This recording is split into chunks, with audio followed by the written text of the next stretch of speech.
So I know I asked you to read some stuff for today. I think Plato's allegory of the cave is sort of the main event. I'll also touch on Sartre.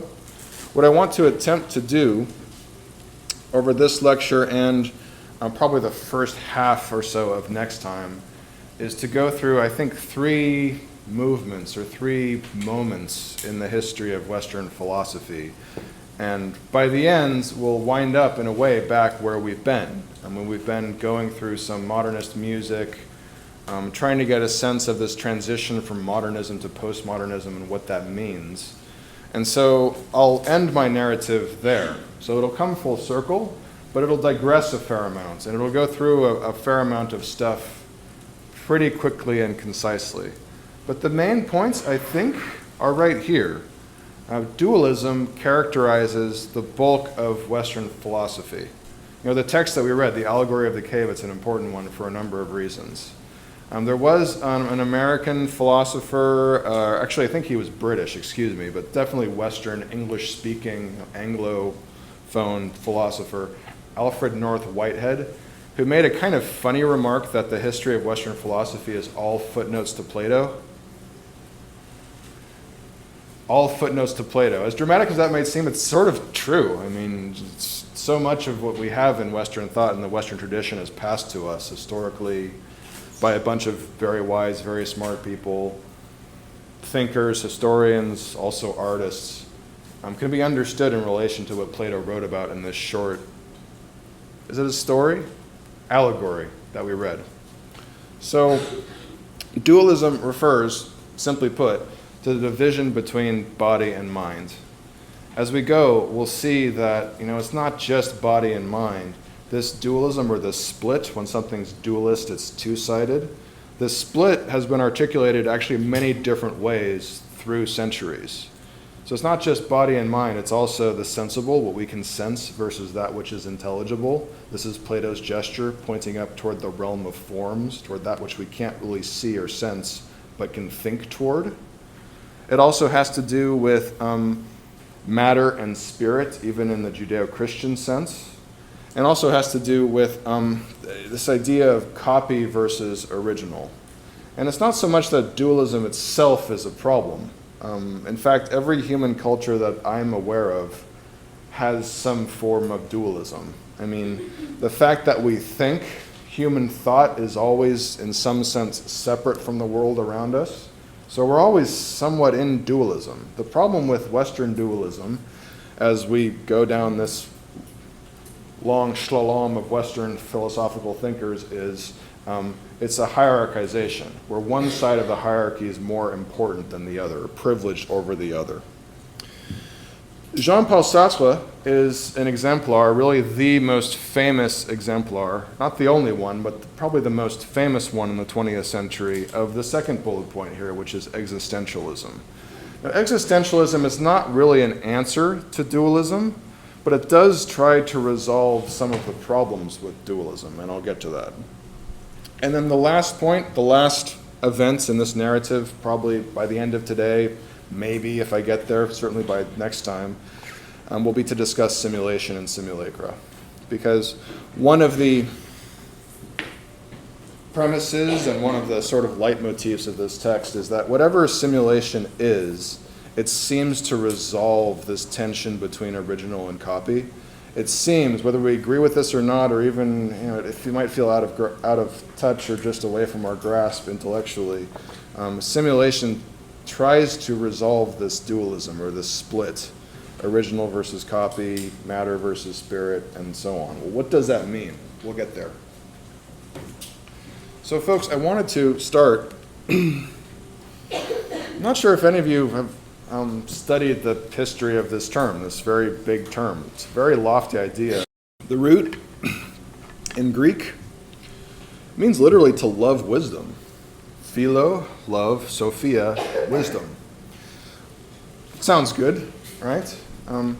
What we'll see, and really what's been pointed out to us, especially by modern and also by postmodern philosophers, is that through the course of Western history, philosophy came not just to mean the love of wisdom, but a very specific kind of inquiry into the nature of being.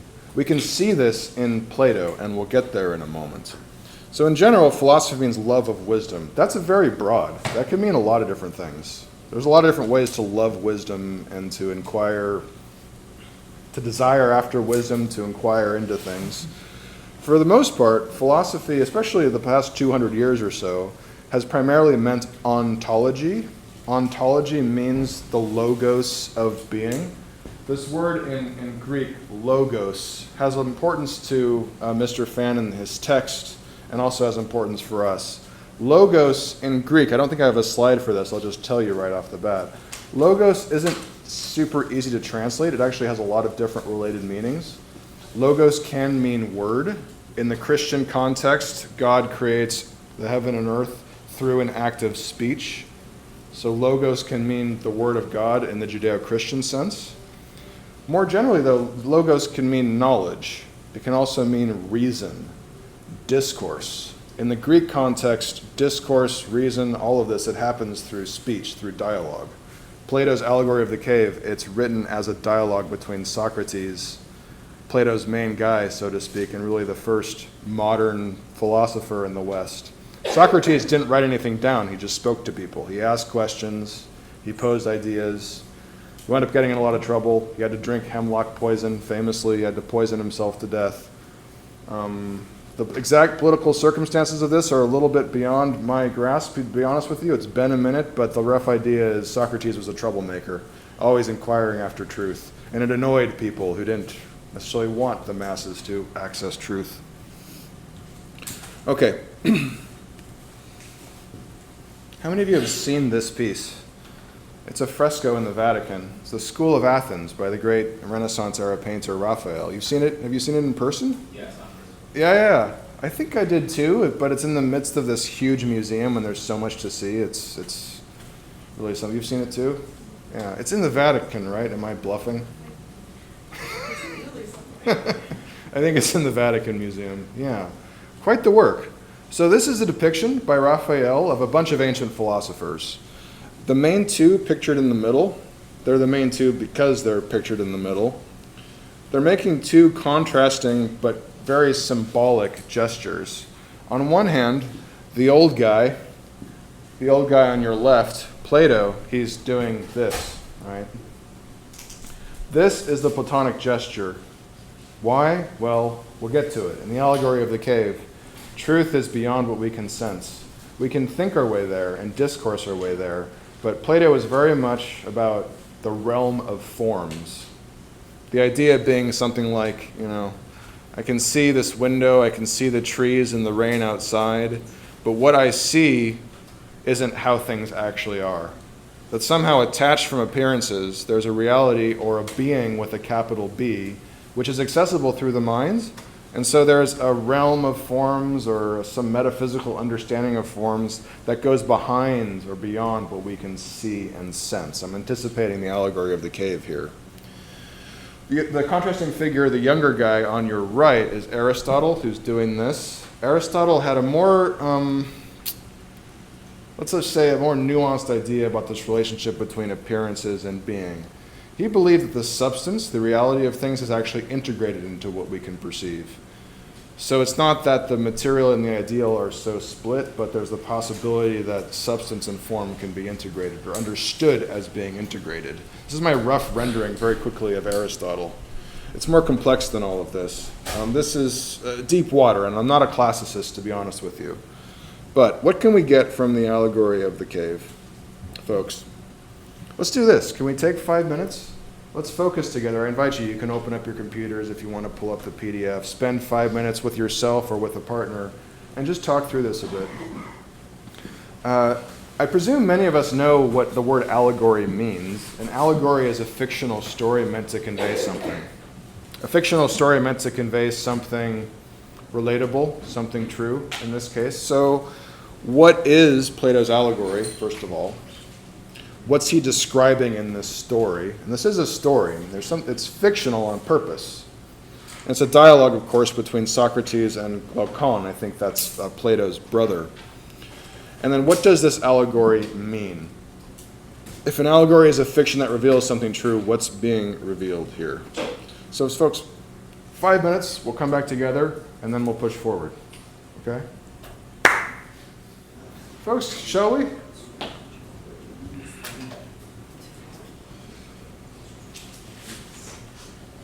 You know, this is a strange way to begin this, but it's worth asking ourselves from time to time what the point of any of this is.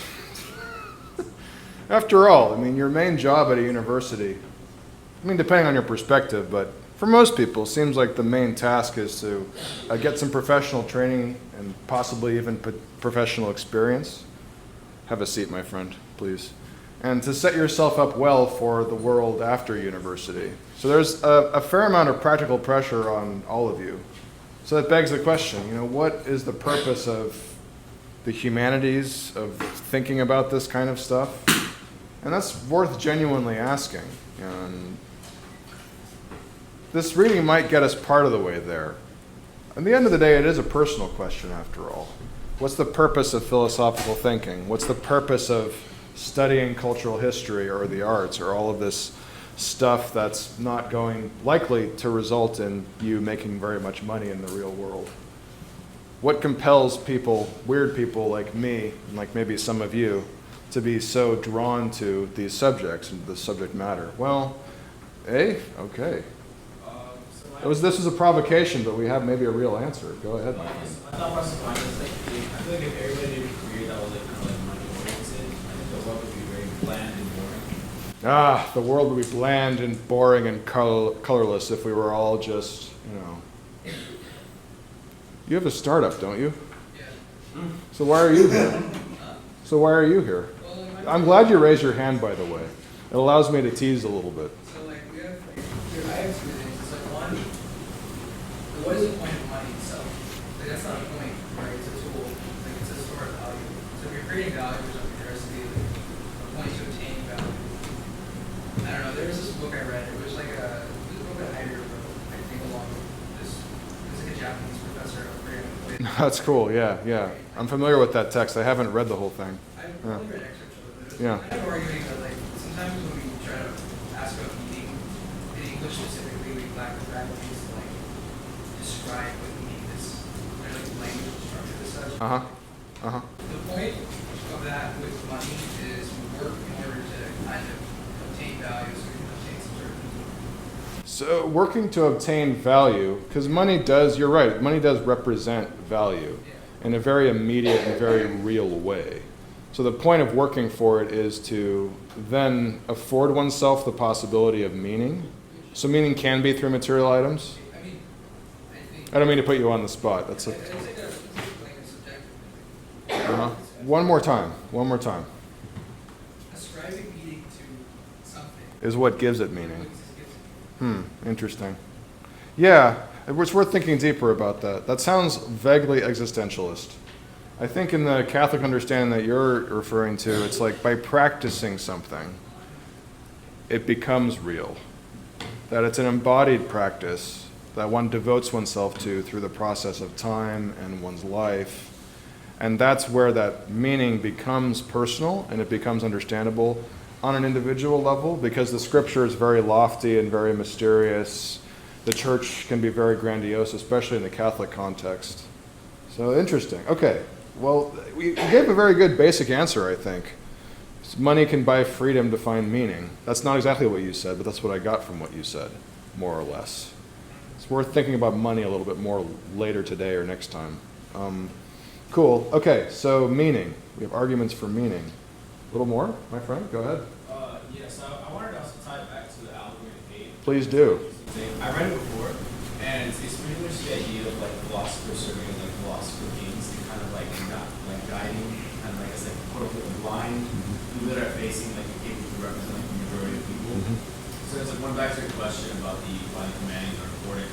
I think one of the biggest reasons is everyone was super focused on, I don't know, for example, like money you could never see outside of like this cave kind of context.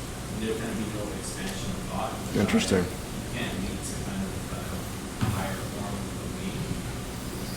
You know, I have this intuition. You know, we don't have to go, this is a tangent. I don't want to get lost in a rabbit hole here, but I have this intuition. You know, there's all this talk now about AI replacing people in various jobs in various fields and all of this. AI having a higher IQ than the highest IQ person ever, being able to via large language models process, trillions of bits of information so quickly, so much beyond us. Well, AI, in my naive view, AI is never going to understand the experience of being human. For one thing, computers don't die, unless you unplug them. But the idea with AI is that it's something that doesn't understand mortality. So that's maybe one way. Roussel already pointed toward religion. It's like, we humans, we have this limitation and this experience, which produces a kind of fear, anxiety, nausea. This is what Sartre was writing about fundamentally. It has to do with the fear of death and an acknowledgement of our own finitude. And so that's where philosophy, I think, often comes in, to fill a bit of a gap. Go ahead, my friend. And then we must get to this text before... One of the parallels you can make is the way that it writes in society. It's like shadows are just sort of the shadows, like the ways that things function, where it's like guys do this, girls do this. This is how you're supposed to behave if you're poor or if you're rich. This is how you perceive rich people, and it's like, but those things are caused by something. Like the connection to the seems the only thing that makes the connection to gender and stuff, and like gender roles, and those would be the That's interesting. It's like in the parallel, there's light. The first light is fire, which hurts to look at, and then there's the sun, where if you leave the cave, you see the sun. And I think the fire is like, if you turn around, you see actually these things that you're attached to that aren't like tangible, real things that are just made up, are often for bad reasons. The reason why it's taboo to talk about your salary is because if you talk about your salary, then all the workers will know what everyone else is being paid, and then the company can't just pay you whatever you think you're worth paying. Mm-hmm. Meanwhile, in reality, someone who does the same job as you is being paid twice as much because that's how much they demand. These are two really interesting remarks. Like seeing how things could actually work, how things could work in like a different way of seeing like the rest of the world that could exist that you never knew about. I don't mean to interrupt, my friend. These are two really interesting remarks. I haven't heard the cave interpreted in that way. As societal norms, in your case, gender norms, that's what you pointed to specifically. We're supposed to behave a certain way, and we go along these norms, and we learn these conventions. You also related this to workers having the veil pulled over their face and not knowing what their bosses are being paid. Okay, so these are compelling and real-world examples of caves that we might find ourselves in. And again, I don't mean to interrupt you. My job is to motor us forward. Good. Okay, we must get to this text. What the hell is going on in this text? How's that for an introduction? So what is this allegory, or what's happening in this story? Basically, they're like people naturally are faced towards like the wall of the cave, and they can only see like the shadows of real objects. Mm-hmm. And you have to like in order to become enlightened, you have to becoming enlightened is like a process of turning around and like seeing the real forms of objects, but then if you do, then that's so hard to explain. No, I think you're explaining it quite well. Can anybody, does anybody pick up in the text? Yes, there's people in a cave, and they seem to be stuck there. They're captured, or they're prisoner or something. They're seeing shadows on a wall. Did anybody sense how those shadows are being produced? Like what's going on behind the people? Caden? There's behind the people, there's a lit fire, and there's kind of a low wall that people walk along, and then their shadows cast their projections onto the wall in front of the prisoners. So there's a fire, there's people that the prisoners can't see who are manipulating the shadows behind them. I think they have stone forms that they're showing, they're putting stuff in front of the fire to cast a shadow purposefully on the wall. And the wall is the only thing that people can see. Okay. What is this an allegory of? Yes, sir. Just the fact that we can't be certain of our perception, and what we can see with our naked eye isn't the true form of objects. Well said. Yeah, I think that cuts to the essence of it. No pun intended. This is the allegory, right?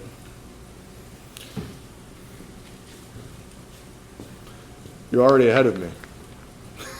This is what I take the allegory to mean, or to represent for us. That's us. The poor dude on the right on the floor, looking up at the shadows being cast by somebody else who's unseen. reality, as it actually is, it's not pictured right here. What sense do you get of what reality looks like in the Plato narrative? It's not just turning around to see the fire, right? That's not quite enough. Like, it gets more profound than that. Because if someone's released from their shackles, what are they able to do? Do they stay in the cave? Janice? The path to leave the cave can be quite hard. You gotta fall through it. You gotta like suffering is necessary to reach the truth. But while you arrive at the outside, where it represents the formal realm, the sun is so bright that you can't even open your eyes at first. That also signifies that there is a lot of discomfort and suffering you have to go through in order to access the truth. Yeah, okay, so the path out of the cave is not easy. You have to crawl through this space and get out there, and the sun is so blinding at first, it's painful, right? And you're right, the exterior of the cave, when this person breaks the shackles and breaks free and sees that they're being duped by this fire and a bunch of stone shapes, they're able to leave the cave, and it's at first a very painful process, isn't it? Because the sun is so blinding. Cool. So you mentioned the outside of the cave and the sun, that represents forms in Plato's sense. Like whatever Plato's pointing to in the Raphael painting, whatever that is, it's outside the cave. Which implies that, well, here we are, always stuck in appearances. Appearances are fundamentally illusory. We can't trust our senses. This is the message here. This is how dualism develops, because our appearances are deceiving. Our senses always deceive us. Our senses don't give us reality as it actually is. We must escape the cave to go to reality which is beyond being stuck in mere appearances and illusions. It's starting to see, and is it seeing or is it understanding things as they really are? I'd love to know what you think about this by the end of class on Wednesday. I want you to hold on to that thought, because that's a nice insight. It's like, okay, what does this have to do with postmodernism? If this is where we're going through this long history from Plato all the way to, Foucault and Derrida and all these folks, Lyotard, where we started this semester, what does this have to do with postmodernism as expressed in the arts? That's an excellent question. I want to work our way there. So hold on to that. Your note about postmodernism creating noise to distract from this kind of thing. You describe it as if postmodernism itself is another cave in which we can get stuck. Maybe. Good. May I? So I just pulled out a few passages quickly. I'm around page 4. I don't know if you have page numbers. I think you do in your PDF. Around page 4, there's a mention of what happens when this captive breaks free. If they're released from these chains and these misconceptions, so chains equal misconceptions. In this passage, what do you think his reaction would be? This is Socrates asking a rhetorical question. What do you think his reaction would be if someone informed him that everything he had formerly known was illusion and delusion? Illusion and delusion.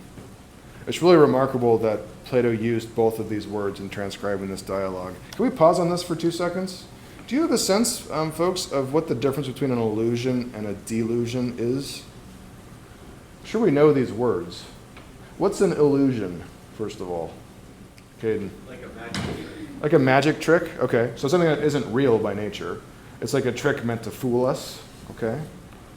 Omar? I think of illusion, I think of like you stare at those pictures and kind of move around. It's kind of like supposed to see something that's not there.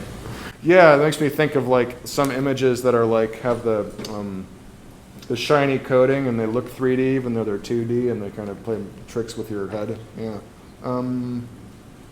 Okay, so a trick of the eyes. Yeah, Nicole? I think like illusion is like false perception. False perception. Reality versus delusion is like believing something is true in reality when like it's objectively false. Interesting. So illusion has to do with a trick of the eyes, with being fooled by appearances. So illusion it's more or less objective insofar as it appears to be out there. Like it's something out there that's tricking us. Whereas delusion, it's like a trick that we perform on ourselves. I think that's what I'm getting from what you're saying, yeah. Okay, any other reactions to this word delusion? Have any of you ever been delusional? No, I have no idea what this term means. It's beyond me. I think I saw a hand over here emerge briefly. Well, I think you nailed it. Go ahead, Margaret. It's more like a false sense of truth.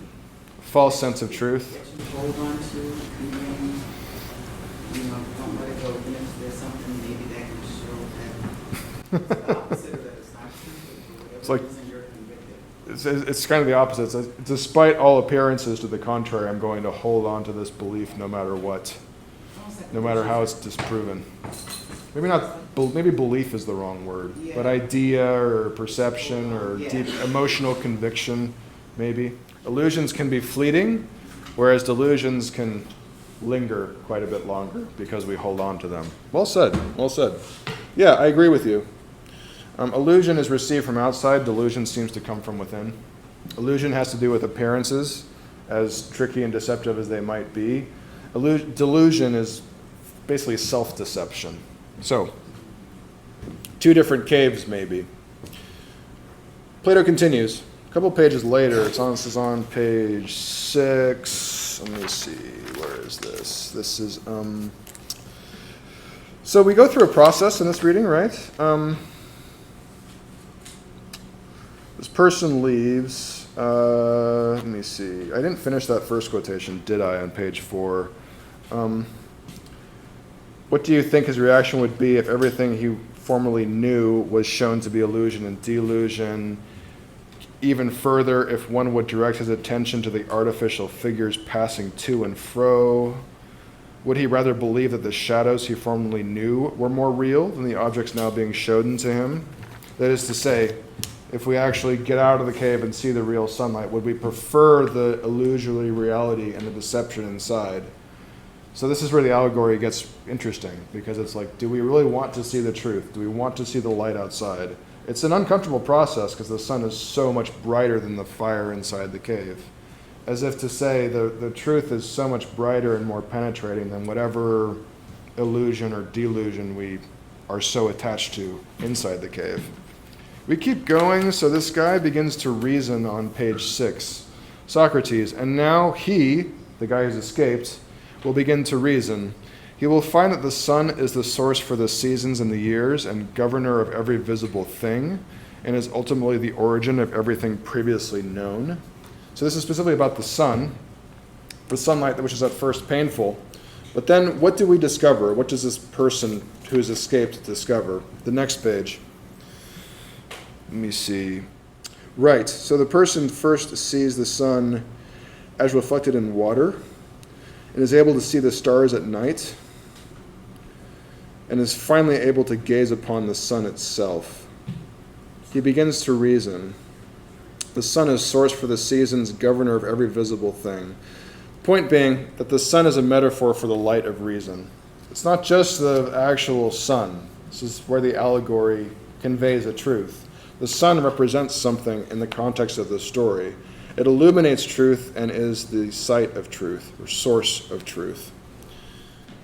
So page 8, about a quarter of the way down, you won't misunderstand me if you connect the captive's ascent to be the ascent of the soul to the intelligible world. There we go. This is spelled out loud and clear. This is what the allegory is about. It's not about someone escaping a cave. It's about us escaping our own cave and going out toward the intelligible world, not just being stuck in the sensible world. Again, dualism. Sensible, what we can sense, versus that which is intelligible.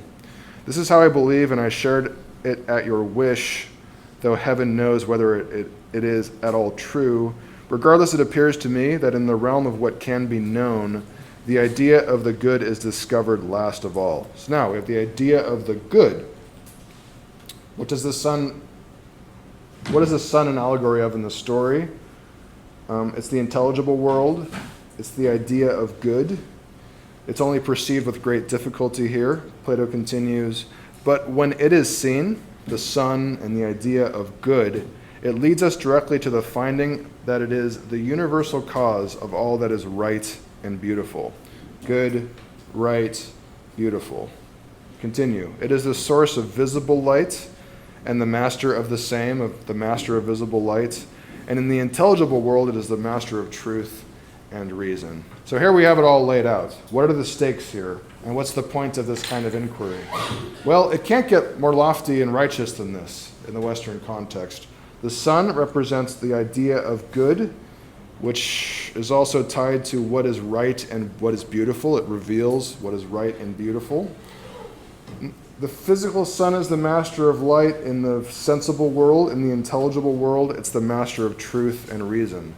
Whew, good, right, beautiful, truth, reason, these all fall in a line under this true sun. So this is what's really at stake. This thing concludes, I'll just say a very quick remark towards the end before pushing on very quickly to the next thing. On the bottom of page 10, what our message now signifies, this is Socrates, is that the ability and means of learning is already present in the soul. This is one of Socrates' deep convictions, and you can agree or disagree with this. Socrates seems convinced that we already possess knowledge somewhere deep within. That's how we're able to discover knowledge consciously, that we already have the seeds of it inside of ourselves. And that's debatable. As the eye could not turn from darkness to light unless the whole body moved, so it is that the mind can only turn around from the world of becoming to that of being. From the world of becoming to that of being. This is good, agreed. So this basically says it all. Moving from the world of becoming to that of being, with a capital B. That might imply timelessness. It might imply that the realm of forms or the true reality, which is intelligible to us, doesn't move. It doesn't become something else. As if we're stuck in this world of becoming, but being is beyond all of this. Okay. I invite you at this point to close laptops, because I'm going to go through a fair amount of stuff fairly quickly. So it would be worth it to tune in and to try to get a grip of some of this stuff. Okay. In this text, This Self We Deserve, Mr. Fan writes about a bunch of French philosophers, of course. We've already touched on a bunch of them. We started off with Jean-Francois Lyotard, mentioned probably Foucault and Derrida in passing. We'll come back to them. So this fella, Gilles Deleuze, in English, Deleuze or Deleuze works just fine. This old grid, this actually comes from Derrida, but this is the problem that Deleuze was addressing. So when it comes to dualism, again, it's not just the split between mind and body. We can elaborate this split between mind and body in a number of different terms and ways. It has to do with the sense of the external opposing the internal, or vice versa, the internal opposing the external. The realm of being is comprehensible to me by virtue of my rationality and through discourse, through speech with others. This is what Socrates does. So through discourse, we can discover this logos, the Greek term for truth, for reason. Logos means truth, reason, in addition to meaning word, which implies speech, as in dialogue. So there's a split when we're thinking dualistically between the outside world of appearances and true being, between appearance and reality, becoming and being, external, internal, representation, the sign of something versus the actual thing we're talking about, its presence, image versus reality, copy versus original. These are actually Derrida's words. This is the old grid that defines Western philosophical thought, defines the domain of a science. Derrida puts things in very complex ways often, but this is the simple idea. Western philosophy is fundamentally dualist. And this is the problem that not just the French postmodernists, but also the existentialists tried to address. So I tell you, this gets pretty complex pretty quickly. We start off with this basic dualism between becoming and being, between appearance and reality, all of this. And through the course of Western philosophy, we see that this dualism is articulated in different ways by different people. Dualism has to do, again, with external, internal, representation, presence. It has to do with words and things. Words as signs designed to connote things. Things being, well, things, the things that we're referring to with language. So language in that sense is dualist. It has to do with the Christian sense with human versus divine. We fallen mortal beings versus, not versus, but as opposed to, or in distinction with the eternal divine, the truth beyond us. With phenomena, things as they appear, as opposed to things as they actually are. Phenomena and noumena, these are Immanuel Kant's terms. Kant drawing really all the way back 2,000 years ago from Plato. Representation and will, this is Arthur Schopenhauer's interpretation of things in themselves. It's this will that runs through all of us. It has to do with deep human passions, which can be very personal, but they're also interpersonal. They're in all of us. The will is something like the unconscious in Freud, but Schopenhauer was writing before Freud. Beings as entities, as actual people and things that we can see versus this timeless sense of being with a capital B. And this goes on and on and on, and this defines what so many philosophers wrote about. This is really what ontology is all about, folks, is trying to get to the main pair, is trying to get toward the intelligible, the spirit, soul, and the internal. Presence, God, the noumena, the will. Throughout the Western tradition, it's really this right-hand column that's privileged over the left-hand column, as if this is all the stuff that throws us off and isn't quite real. And this is what's actually real. And you can see in the feminist context, this dualism is interpreted in terms of gender, woman versus man. In the post-colonial context, it might be West versus non-West, or the same versus the other. So this gets complex all through the 20th century. This dualism is elaborated, and the hierarchical problem of dualism is elaborated in different domains, all the way to the present in the present-day academy. Okay, why? This is the next pulse, the next figure that I want to introduce in the history of Western philosophy. I'm sure many of you have at least heard of René Descartes, great French philosopher. And put it this way. What I want to do just for a moment is read a passage. This is from a German philosopher who's currently living. He's a very insightful guy. And he writes about René Descartes. Now, he quotes some of Descartes' own writing here from Descartes' Meditations. So I'll read this, and I welcome you to follow along with me. I shall think that the sky, the air, the earth, colors, shapes, sounds, and all external things are merely the delusions of dreams. I shall consider myself as not having hands or eyes or flesh, or blood or senses, but as falsely believing that I have all these things. This is straight from Plato again. It's our first footnote to Plato, 1,500 or so years later. I'll believe that I have no senses, no body, no eyes, no flesh, blood, etc. I have no senses, body, shape, extension. Extension means what it sounds like. When things are extended, they're extended in space. So I don't take up space, I don't have space, I don't have movement. And these are all chimeras or phantoms. What remains true? So what Descartes did, he did this thought experiment. These are the Cartesian meditations. When one is Cartesian, one draws from Descartes. A Cartesian is a thinker in the line of René Descartes. So Cartesian equals Descartes thought. So Cartesians take it that, much like Plato, this reality that we live in is full of illusions. Descartes' thinking, or is his, let me put it this way, Descartes' thought experiment is to imagine, what if God is actually a demon, which has pulled a veil over my eyes, so I can't actually see things as they are? So what if I'm fundamentally deceived by my senses? This is the Platonic gesture, right? What if the realm of appearances around us is completely illusory and false?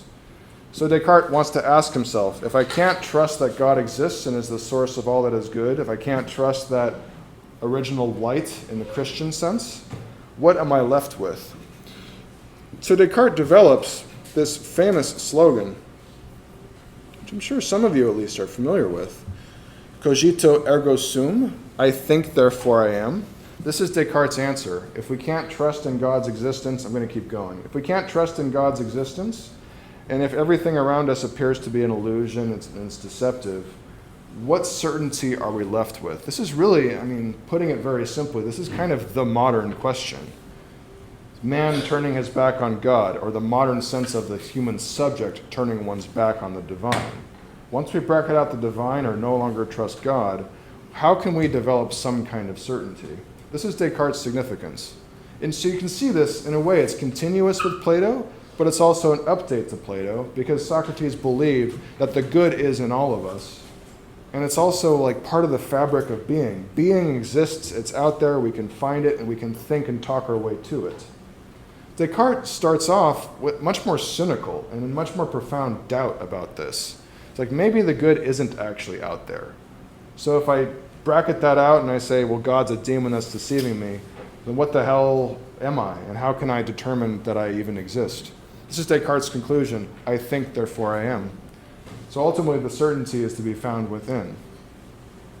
This German philosopher, Peter Sloterdijk, makes an interesting observation here.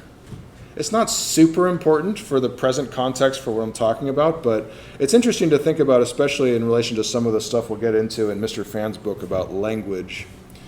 Sloterdijk writes, "It's easy to show that the Cartesian exercise of thinking away is centered on a blind spot, or rather a deaf spot. Thinkers believe that they are not in doubt as far and as long as they think. But they fail to notice, or dismiss it if they do notice, that coming to oneself depends on hearing oneself." He's pointing out something very basic here that Descartes seemed not to think about, which is, so I pretend I have no eyes, I have no flesh, I have no sense, I have no smell, I don't trust anything around me, I don't even trust God anymore. What do I have? The only certainty I have, fundamentally, is my hearing myself speak. It's my inner narrative. And Sloterdijk's pointing out that that seems to be Descartes' blind spot, or deaf spot, because he failed to bracket out speech and hearing. So this voice that I have is the last thing I can hold on to for my own self-certainty. It's ironic in a way. Here he is trying to pretend that God is a demon, but he's still fundamentally Christian, because in the Christian context, it's God's voice that creates everything. So even this fella, as wise as he is and as interesting as this thought experiment is, he still believes in the power of voice. Ultimately, it's my own voice that can speak what I am and affirm what I am. Next pulse. As if this wasn't complicated enough. As we keep going, I'll just touch on this guy really quick. This guy's not super important for us. But if you think about it, okay, if we start to bracket out God and think, we don't necessarily have to go as far as God as a demon, but what if we just try to establish the grounds for our existence in ourselves and think rationally through it? It begs the question, Socrates believed that we already have the good inside of us. Is that really true? Are people born naturally good? Are we born with already having the potential for knowledge within us? Maybe. Depends on your perspective. This guy didn't think so. David Hume, in the tradition that's called, it's a British tradition fundamentally, but it's had big impact all across Europe, the US, and how we think. It's called empiricism. Empiricists believe that experience comes before the mind, that the human being is born as more or less a blank slate, and it's our experience of the world, this world of appearances, that teaches us how to be and how to think. So a baby is born with no knowledge and no intrinsic anything. It's all conditions, cultural conditions, what we're taught, what we see, that teaches us to be. Our mind is empty. And Hume took this a couple steps beyond this. It's not just that people are born with no innate knowledge. It's that, in fact, experience is the only thing that's real. We can only ever rely on our senses.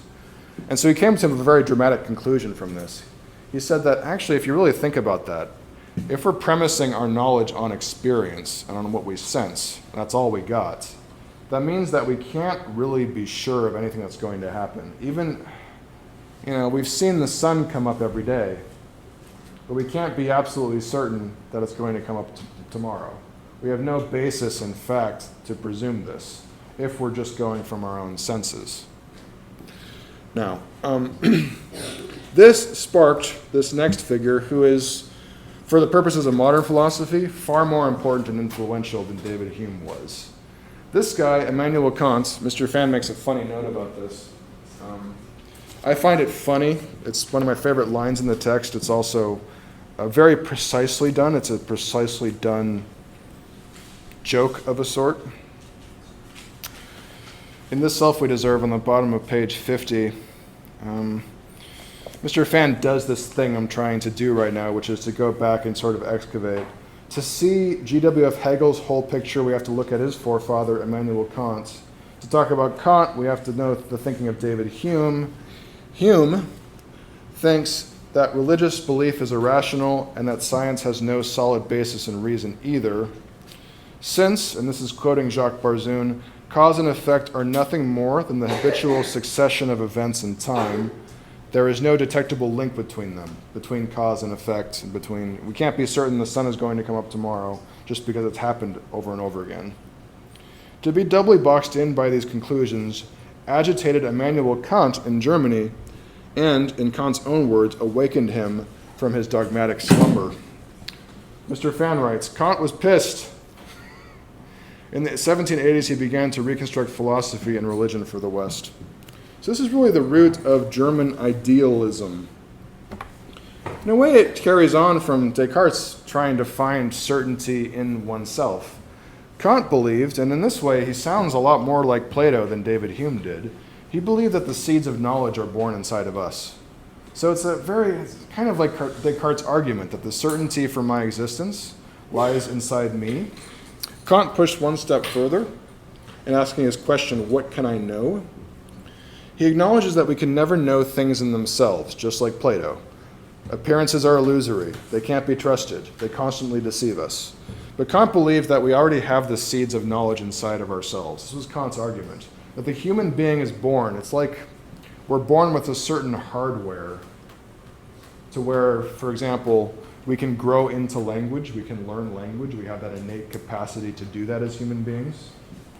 We also, in his view, have an innate capacity to learn to reason and to think and to answer these profound questions. Who am I? What can I know? In this text, in This Self We Deserve, Fan quotes Jacques Barzoon, who says this really beautifully and in a more concise form than I ever could. It's simply put, Kant posited or put forward a mind that acts like a waffle iron on batter. So whereas in David Hume's case, experience forms us. Like experience comes before the mind. Kant reverses this and says that the mind comes before experience. Instead of going from thing to idea, Kant went from idea to thing. So for Kant, the human mind and understanding generate our reality. Even though we cannot perceive things in themselves, we can understand them. This is the Platonic gesture again. We can get beyond deceptive appearances via reason, which is an intrinsic quality of us as human beings. So folks, through all of this, what I'm trying to do is lay out how we can see, what Plato wrote over 2,000 years ago keeps coming back in different shapes and forms throughout the history of continental philosophy, which is really what I'm talking about today. Now, into the 20th century, things become, arguably more complex. And I wanted to, maybe in closing today, just make a couple bullet points, a couple of quick remarks about Sartre. I won't ask you to discuss Sartre among yourselves. I hope some of you had time to read part of Nausea. It's a hell of a book. It's a very compelling work of fiction. Interesting. We have two works of fiction. There's The Allegory of the Cave, and then we have Nausea by Jean-Paul Sartre. So Sartre was something of a celebrity philosopher in France in the mid-20th century, and he was an exponent of existentialism. He didn't exactly invent existentialism, but he's the main figure in hindsight that's associated with it in the 20th century. Now, I'll touch on this very quickly, partly because someone mentioned this name a moment ago, Heidegger's dialogue with a Japanese Zen monk. And Martin Heidegger, I can tell you, much more so than Jean-Paul Sartre, Heidegger is probably the most influential philosopher of the 20th century. Heidegger had a hand in influencing Jean-Paul Sartre, even though Heidegger was German, Sartre was French. This is the guy in the early 20th century who really changed the scope of Western philosophy. Partly he wanted to answer for dualism. Put it this way. If we trust Plato and we trust, Descartes, Kant, going all the way to this original allegory, if the truth is to be found within, if exiting the cave is a metaphor for us awakening toward the light of reason, there's a couple assumptions or a couple of things that brings to us. One is that the mind is primary, that through rational thinking and analysis and all of this, I can arrive at truth. So it really puts the emphasis on the mind and on conscious reflection. Heidegger made a really basic observation, which he then elaborated in a very rigorous and quite incredible philosophical system to say, actually, no, bullshit. We don't start from the mind. We're already thrown into things. When I set up my camera in the back, I'd already walked through the door, which meant that I turned the knob to get in the door, but I didn't think about turning the knob. I just did it. I drove my car here while thinking about what I was going to say in this lecture, meanwhile avoiding crashing into people, into other cars.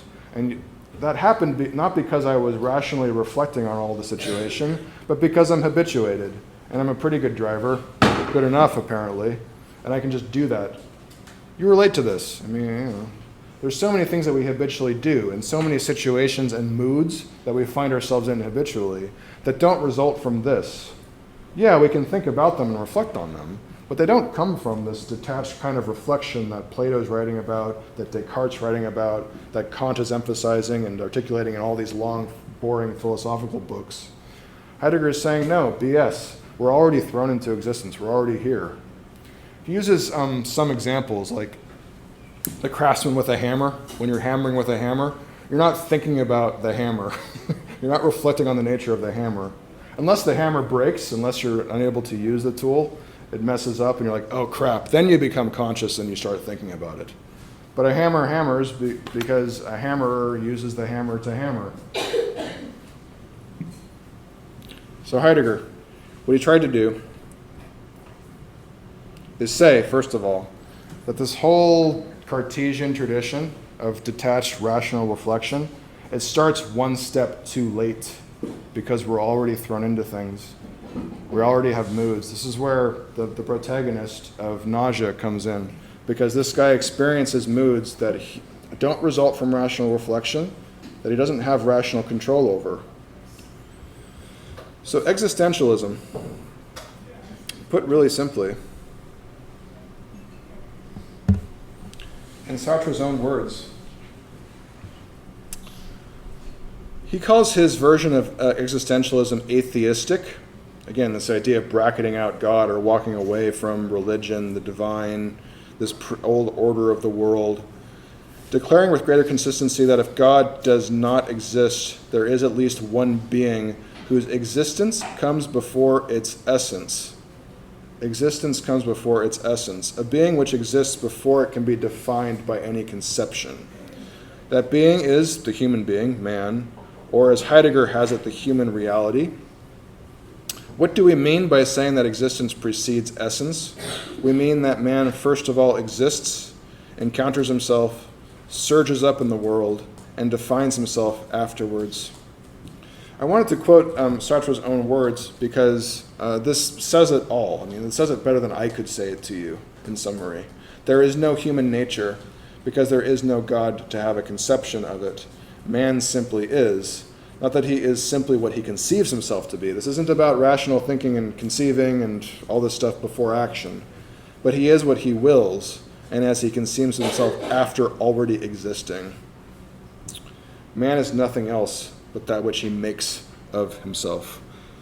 Now, you can see in this, there's seeds. Existentialism was quite popular in France, particularly in the mid-20th century. You might sense why, because it's actually a message about individual empowerment, that we aren't some pre-established essence, our path isn't prefixed for us by somebody else, by the divine, by anything else, that we are what we make of ourselves, that our existence precedes our essence. So it's kind of the blank slate idea. A human being doesn't have an essence. It's how we act, it's how we will ourselves to be, and it's what we do.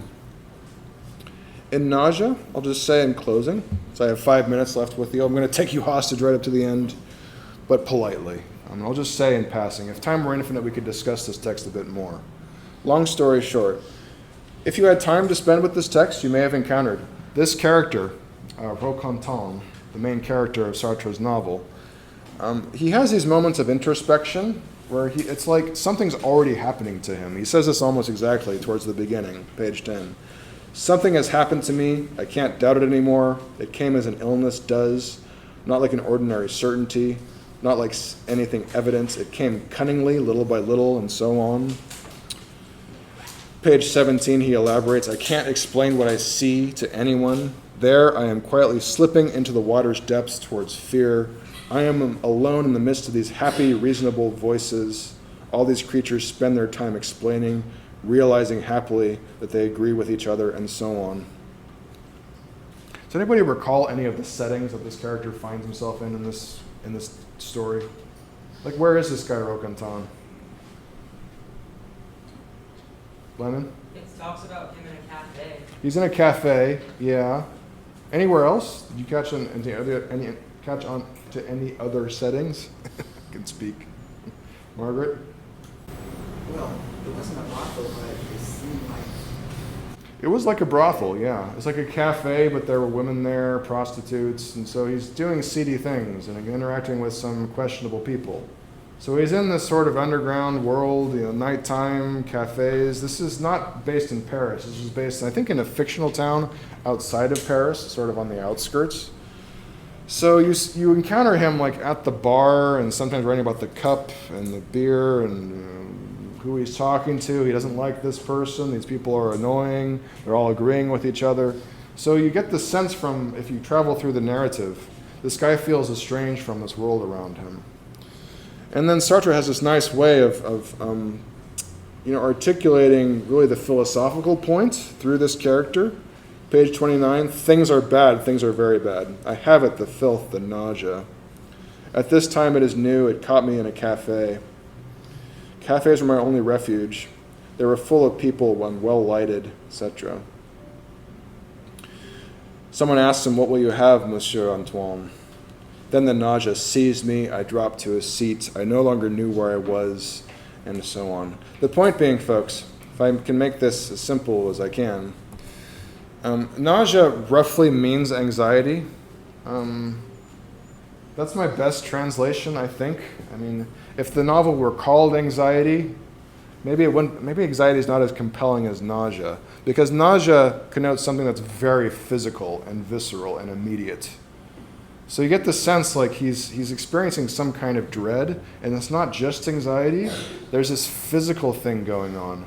So it's very relatable and also potentially quite unpleasant for a reader as you're trying to get into this thinker's head and this character and try to feel this world the way that he feels it. So there's different ways, of course, of interpreting this nausea. And we can interpret this as fear of death or awareness of finitude, as I was referring to earlier, which is very fundamental and very human. It could be an anxiety produced in this modern godless condition. There's nothing to guarantee our existence. We can't take for granted that there's a higher good that we can penetrate to with thought. We just seem to be already thrown into things and to experiences that we can't control by reason alone. So you may have found towards the end of this, Roquentin has this interesting experience. It's an interesting read in a way because it's actually music that pulls him out of this state of nausea very briefly. He hears a singer singing a jazz tune on a record in this cafe. Sartre writes, what has just happened is that the nausea has disappeared. When the voice was heard in the silence, I felt my body harden and the nausea vanish. Suddenly it was almost unbearable to become so hard, so brilliant. I don't know what the French original word is for hard. Hard is maybe an awkward English translation, but it's something like cured from this visceral sickness and feeling hardened, feeling resolve, physically hard against ailment, and a sense of brilliance. So the nausea disappears when the music plays. And again, there's different ways you can interpret that and experience that. Maybe it's potentially a relatable experience for some of us as far as the healing power of music goes. But again, no matter how you interpret either of these, fundamentally in this novel, why is this novel philosophical? Why did a philosopher write a novel about this fictional story of this guy? Is to show one of the principles of existentialism, I think, which is that we're already thrown into existence. And that what we experience, if you wake up with anxiety and your foggy brain, whatever it is, you're already thrown into that condition. You didn't choose it, and you didn't think your way into it. And also, the response, the amelioration, or the release from nausea by musical experience is also something that this character doesn't choose and doesn't understand. It just happens. So this novel paints a vivid picture, maybe a bleak picture, depending on your perspective, of what this basic state that Sartre was after is. In the shadow of this godless world, what is my existence and what is my essence? The point of existentialism being that we're already thrown into all these problems and problematic moods, anxiety, etc., etc. But we human beings are what we make of ourselves. Next time, folks, I'll go on to the third pulse and try to tie this all back together with all the stuff we've been talking about contemporary aesthetics, because the next phase of this is to push more toward French postmodernism and post-structuralism and figure out, what do they make of dualism. Thank you, folks. See you next time.